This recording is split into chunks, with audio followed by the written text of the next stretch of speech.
Fala nação tricolor, fala tricolindos e tricolindas, fala torcedor e torcedora, Tom Bahia aqui na área. Estou indo agora fazer a cobertura do lançamento da candidatura do Marcos Virraine, candidato à diretoria executiva do Esporte Clube Bahia. Lembrando sempre, Bahia tem a parte da SAF, tem a parte da associação e ele é presidente, é candidato a presidente do Esporte Clube Bahia, tá bom? Então assistam a entrevista, olhem direitinho tudo que ele vai falar. Prestem atenção para no dia da eleição vocês votarem direitinho. Lembrando que já teve entrevista aqui com Emerson Ferretti, agora com Marcos Virraine. E tudo que eu puder trazer para agregar, estarei trazendo aqui para vocês também. Confiram, tamo junto, bora Bahia! A separação foi feita entre identificação de modalidades e a modalidade em si. Tá? Aqui tem um processo que o Virraine falou várias vezes ao longo da campanha de, olha, a gente tem que ter um esporte, uma modalidade que tenha identidade e engajamento do torcedor. Tá? Seja ela coletiva, seja ela individual. Voto 88. Bora, Bahia!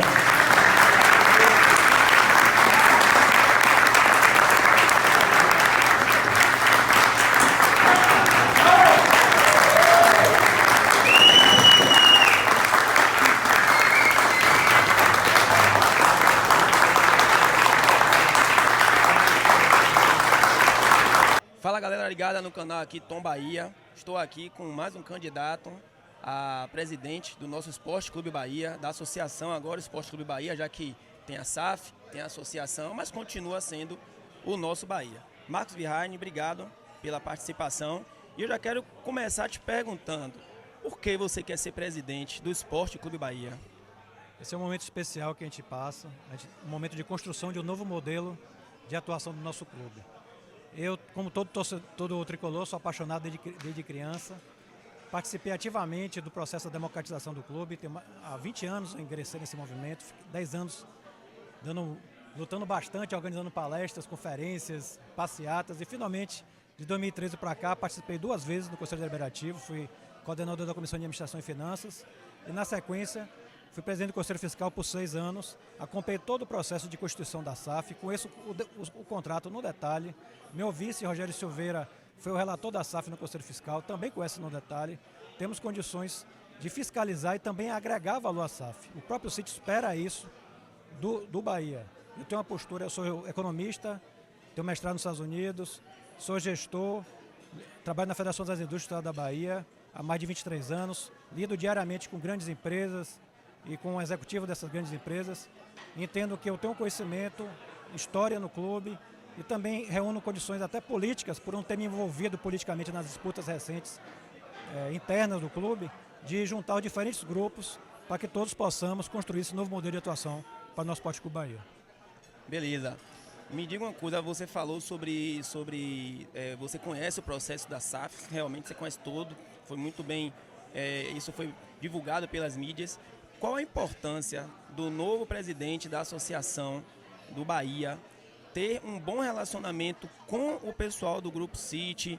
Você acha que o presidente ele tem a função somente de fiscalizar, de cobrar, ou você acredita que deve ter um pouco mais de parceria, digamos assim? Qual é a sua visão com relação a isso? Perfeito. O presidente do clube ele participa do Conselho de Administração da SAF. O Conselho de Administração ele é responsável pela governança da SAF, mas também ele recebe relatórios mensais da diretoria de futebol. Ele recebe sim e aprova o plano de trabalho da diretoria de futebol e a diretoria executiva. Ele tem condições e deve, até a obrigação dele, levar contribuições para agregar valor à SAF. O City espera isso do clube. Afinal de contas, quem é que conhece a nossa cultura, a nossa alma, nossas tradições? Somos nós. Então o City espera isso, espera do próprio clube essa parceria, sempre procurando fortalecer a SAF e o nosso time de futebol. Show de bola. Outra pauta que eu acho muito interessante, muita gente tem me perguntado, e até por isso eu vou trazer para você, me perguntaram, por exemplo, Tom, por que eu devo me associar ao Esporte Clube Bahia Associação? O que é que eu vou ganhar com isso? Porque o que o torcedor, a gente sabe que o que move o torcedor, na verdade, é o futebol, é a área do futebol. Mas agora a associação ela vai ter que se reinventar, ela vai ter que buscar atrativos para que o sócio olhe para a associação e diga, não, vale a pena eu me associar. Então, assim, no seu plano de gestão, o que é que você pode revelar aqui para a gente, que você acredita que será algo atrativo para que o sócio olhe e fale assim, não, vou me associar à associação porque também vale a pena. Sem dúvida. O sócio, depois do fechamento da SAF, né, do closing, ele ficou meio perdido sem saber qual é a função dele, qual é a importância, né?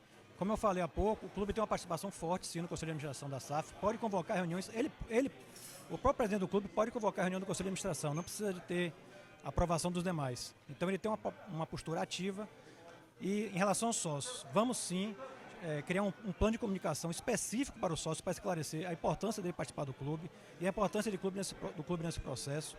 Ele será convidado a participar do planejamento estratégico do clube, ele será convidado a opinar sobre o futebol. Vamos criar um canal de escuta junto ao sócio e à sócia para levarmos recomendações através do Conselho de Administração para a SAF, então ele será ouvido e ele, sobretudo, será envolvido na escolha das modalidades esportivas que vamos abraçar. Com essas modalidades esportivas abraçadas, nosso lema será nasceu para vencer. Será não, sempre foi, nasceu para vencer. E a gente conhece a torcida do Bahia. O sócio do Bahia, ele é apaixonado, o torcedor do Bahia é apaixonado por futebol, mas ele ama mesmo o clube. Se nós passarmos, a gente sabe como acontece. Se a gente andar aqui, estiver passando na aula, tiver um jogo, tiver um pessoal usando a camisa do Bahia, a gente já para ver quanto é que está o jogo, já quer saber se está ganhando ou não está. E se ficar mais um pouco, a gente começa a opinar. A gente sabe como a gente é. Então a gente entende que, abraçar essa modalidade esportiva, vamos sim engajar os sócios e eles participarão ativamente da vida do clube. Nossa meta é aumentarmos o número de sócios, está agora em torno de 7.800, aumentarmos para 10 mil no final do ano que vem, 15 mil em 2025 e finalmente em 2026 chegarmos a 20 mil sócios em dia no nosso clube. Agora bora falar aqui um pouquinho sobre o futebol dentro de campo, já que a gente falou muito sobre isso. Bahia hoje, infelizmente, está lutando contra o rebaixamento. É uma situação um pouco abaixo do que a torcida imaginava. Não que a torcida imaginasse que o time ia disputar título, né? A gente sabe que não é por aí. Mas está um pouco aquém do que o torcedor imaginava de um campeonato um pouco mais seguro. Com fé em Deus, nosso Bahia vai se manter na primeira divisão para ano que vem.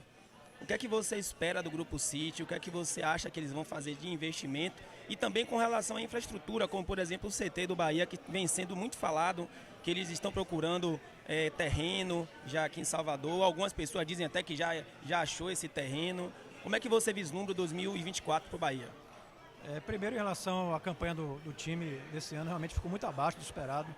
Aquele jogo do Sport já assinou um sinal de alerta para mim, né? O time perder de 6-0 do Sport não existe, né? Nossa história. Tivemos o primeiro turno ruim, né? E estamos recuperando um pouco no segundo turno, mas de fato não era para a gente estar nessa situação. Eu acredito nos 3 triunfos no final. Acredito mesmo. Minha dúvida era o jogo do Corinthians e ganhamos muito bem lá, 5-1. Eu acredito em 3 triunfos seguidos e que a gente continue na Série A no ano que vem.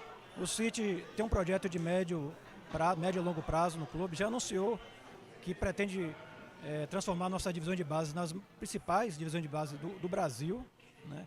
Tem um projeto ambicioso de investimentos, já foi anunciado também esse desejo de um novo centro de treinamento mais próximo ao aeroporto e também com uma extensão maior.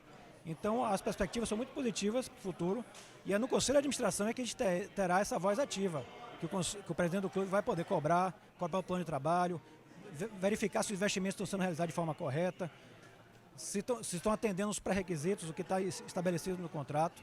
Então vamos cobrar, fiscalizar, mas também vamos agregar. Como eu falei, vamos criar esse canal de escuta com os sócios para podermos levar contribuições para o nosso time. E agora, para finalizar, que eu me lembrei aqui uma pergunta que me fizeram, na verdade foi uma conversa entre eu, torcedor do Bahia, e alguns torcedores do Vitória da Bahia, onde eles dizem sempre que o Bahia não tem mais dono, que o Bahia agora é dono, que o Grupo City é o dono. E eu disse a ele assim, esses 10%, primeiro que o Grupo City não é o dono do Bahia, ele é o sócio majoritário do Bahia. E a associação continua. E aí eles dizem, não, o Bahia não manda mais em nada. Você enxerga dessa forma, o Bahia não manda mais em nada, ou esses 10% tem muito poder, além do que muita gente imagina? Como eu falei, o Bahia tem uma postura forte no Conselho de Administração, ele pode ser minoritário na SAF, lembrando que o clube ainda existe, tá? Foi criada uma nova empresa, nessa empresa o Bahia tem 10% e essa empresa administra o futebol, mas ele tem voz ativa, ele pode vetar diversas situações na SAF, ele tem um poder de veto e o Bahia, como eu falei aqui, o Bahia é muito maior, né? O Bahia tem a nossa cultura, ele traz a nossa cultura, tem as cores do nosso estado, tem o nome do nosso estado, é muito maior do que o futebol. Na verdade, ele participa no futebol, mas ele tem uma projeção muito maior e tem a ver com a nossa cultura, com a nossa vida. Valeu, Marcos Virrani, obrigado e boa sorte. Tamo junto. Obrigado. 2 de dezembro, vote 88. Grande abraço.